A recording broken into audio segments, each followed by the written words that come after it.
اصل معنا چې د دې نه مراد سلام دی سلام نو مطلب دا دی چې څوک په تاسو باندې سلام وکړي نو تاسو د دې سلام جواب چې دی په بهترینه طریقې سره ورکوئ چې کله تاسو ته څوک وکړي سلام وکړي نو تاسو د سلام جواب چې دی په بهترین انداز سره ورکوئ الکه السلام علیکم نبی علیہ السلام العشرون یو سړی رالی سلام یې وکړو السلام علیکم بیا بل سړی سلام وکړو السلام علیکم ورحمت الله والعشرون بیا چې بل سړی سلام وکړو السلام علیکم ورحمت الله وبرکاته والثلاثون نو په السلام علیکم باندې لس نیکي که ورسره ورحمت الله ووایو په باندې شل نیکي او که وبرکاته ووایو نو څو شوي 10 نیکي شولې ټیک شولو نو کتا باندې چا سلام واچاو نو ته د هغه د سلام مثل ور واپس کا یا د هغې نه ښه سمانا چې تا ته ووایي السلام علیکم نو ته ورته ووایې وعلیکم السلام ورحمت الله که هغه ووایي السلام علیکم ورحمت الله نو ته ووایې وعلیکم السلام ورحمت الله وبرکاته خو که هغه در باندې وکړو السلام علیکم ورحمت الله وبرکاته نو ته ورته صرف ووایې وعلیکم یا وعلیکم السلام ٹھیک شو نبی علیہ السلام باندې چا سلام وکړو همدغه شانې وکړو السلام علیکم ورحمت الله وبرکاته نبی علیہ السلام ویل وعلیکا نو صحابي ورته ویل چې تا خو پورا جواب ویل ما پورا جواب ورکو ځکه چې هغه د سلام ټول الفاظ استعمال کړو ټول الفاظ استعمال کړو نو بس ما د هغه جواب ورکو کوم سلام چې هغه کړو د دین اخوا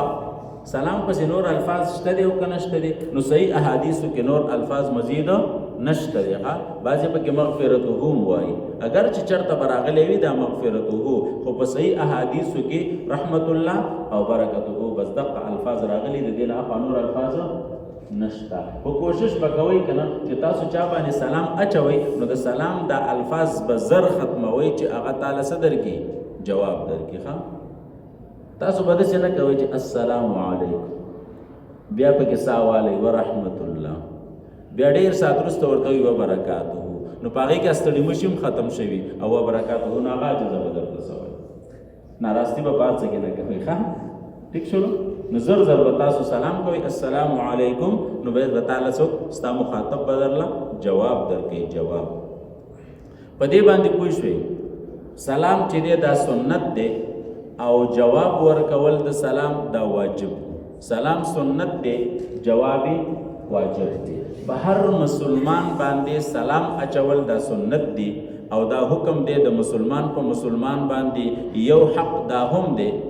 چې دی به څه کوي سلام اچي او هغه به ورله جواب ورکوي مسلمان باندې به سلام اچي رسول الله صلی الله علیه وسلم په یو موقع باندې وفرمایل ویل تاسو تر هغه وخته پورې جنت ته نشئ داخلېدلی تر څو پورې چې تاسو پوره مؤمنان نشئ ایمانم پوره نشي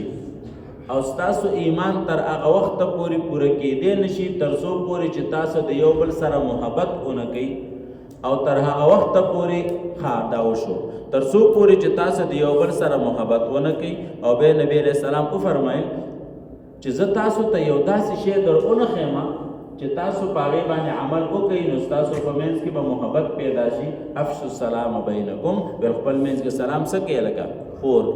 کوي نو د سلام خورولو سره زړونو کې محبت پیدا کیږي او د یو بل سره مینه کولو سره ایمان کاملیږي او ایمان کامل د دخول جنت دپاره جنت ته د تلو دپاره دا سبب او ذریعه ده پوه شوي پې باندې نو سلام اچوي طالبانو خپل کور ته چې راشئ یا لکه خپل کور ته چې راشئ خپلې کمرې ته چې راشئ هلته سلام اچوئ نو په سنتو باندې عمل راځي خپلې نیکۍ پې باندې میلاویږي او بله دا چې دا سلام د الله رب العزت نوم دی نوم صحیح شلو د سلام نه وروستو بیا که چېرته ډېر وخت پس ملاقات شوی مثلا ورځ بعد 2 ورځې بعد 3 ورځې بعد نو مصافحه هم سنت ده مصافحه هم څه ده سنت ده لاس ملاول او استاسو د سلام تکمیله چې ده دا مصافحه د حدیث کې راځي چې د سلام وروسته تاسو یو بل سره لاس ملاو کوي نو دا د سلام تکمیله د تکمیله حدیث مبارک کې راغلی دی. ابو ذر رضی الله تعالی عنہ فرمایي چې زکلم د رسول الله مبارک خواته راغلی ما نو نبی علیہ السلام زما سره مصافحه کړې د لاس را سره ملاو کړی دي. ابو داود شریف حدیث دی. دارنګه جعفر ابن ابي طالب رضی الله تعالی عنہ چې کله د حبشې نه راتلو رسول الله مبارک ورته استقبال ته راووتو استقبال ته او به ما سره مصافحه هم وکړله او معانقه هم وکړله یعنې غاړه هم رانه راکړله نو که به ډېر وخت بعد میلاو شوي نو غاړه هم ورکولی شي دا هم د رسول الله سنت دی. ښه معانقه چې ورته ویلی کېږي نو مصافحه یو سنت او معانقه بل سنت.